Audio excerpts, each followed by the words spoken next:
మన ఇష్టంగా కొన్న ఏ మొబైల్ అయినా తీసుకెళ్లి పక్కన పడేయండి, ఇది పనికిరాదు అని చెప్తే ఫోన్ పక్కన పడేస్తాం, కానీ దానితో ఉన్న అటాచ్మెంట్ బాండింగ్ వేరే ఏ కొత్త మొబైల్ కొన్నా ఆ ఫీల్ రాదు. మరి సర్వీస్ సెంటర్ లో కానీ వేరే ఏ మొబైల్ షాప్ లో కానీ మొబైల్ ఈ రేంజ్ లో డ్యామేజ్ అయితే దానికి బేసిక్ చెక్ కూడా చేయకుండా ఇది పనిచేయదు అని చెప్పి ఇచ్చేస్తారు. దానికి రీజన్ రిపేర్ చేసి ఇచ్చాక మళ్ళీ ఏ ప్రాబ్లం వస్తే మనం ఏ ఇబ్బంది పడాల్సి వస్తుందా అని. మీరు ఈ వీడియోలో చూస్తున్న మొబైల్ మోడల్ వచ్చేసి సామ్సంగ్ గెలాక్సీ S24 రోడ్డు మీద పడిపోయి బైక్ ఎక్కడం వలన హెవీగా డ్యామేజ్ అయింది. కస్టమర్ వెంటనే నియర్ బై షాప్ లో చూపిస్తే ఇలా పగిలిపోతే మేము చేయము అని చెప్పారంట. నెక్స్ట్ సర్వీస్ సెంటర్ లో చూపిస్తే చెక్ చేసి display with frame, mother board, back panel మార్చుకోవాలి, దాని బదులు కొత్త ఫోన్ వస్తుంది అని లైట్ తీసుకున్నారంట. లాస్ట్ హోప్ గా కస్టమర్ మొబైల్ మన స్టోర్ కి తీసుకుని వచ్చారు. నేను కూడా దీని కండిషన్ చూసి బోర్డులో ఏదైనా కంప్లైంట్ ఉంటుందేమో అనుకున్నా, బట్ న్యూ డిస్ప్లే పెట్టి చెక్ చేస్తే అంతా పర్ఫెక్ట్ గా వర్క్ అవుతుంది.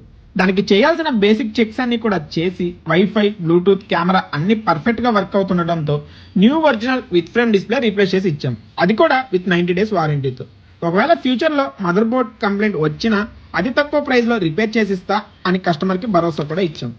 సో మీలో కూడా ఎవరికైనా సేమ్ కైండ్ ఆఫ్ కంప్లైంట్స్ ఉంటే ఇప్పుడే స్క్రీన్ మీద కనపడే నెంబర్స్ కి కాల్ చేయండి. అలానే ఈ వీడియోని మీ ఫ్రెండ్స్ అండ్ ఫ్యామిలీతో షేర్ చేయండి. Please do follow our page for more videos like this. Thank you.